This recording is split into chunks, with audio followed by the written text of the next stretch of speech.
Today, we're tackling something super practical: how to install an air filter without overthinking it.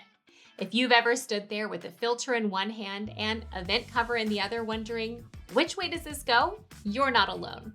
All right, let's break it down into 4 easy steps. Step 1, turn off your HVAC system. It's not required, but it's safer and keeps things from kicking on while you're working. Step 2, locate your filter slot. It's usually in a return vent, either in the wall, ceiling, or inside your HVAC unit. If you're not sure, look for where the old filter was. Step 3, look at the arrows on the side of the filter. This is key.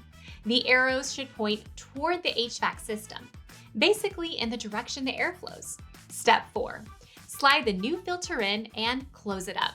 Boom, you're done. Here's a little cheat. Imagine the air is getting sucked in through the vent. You want the arrows on the filter to point with that airflow, not against it. That's it. No need to wrestle with it or overthink it. Just match the arrows to the airflow, pop it in, and give yourself a high five. If you have any other questions, let me know in the comments below. For tomorrow's tip, we're talking about something weird: what it means when your air filter is wet. Yep, it happens. See you then.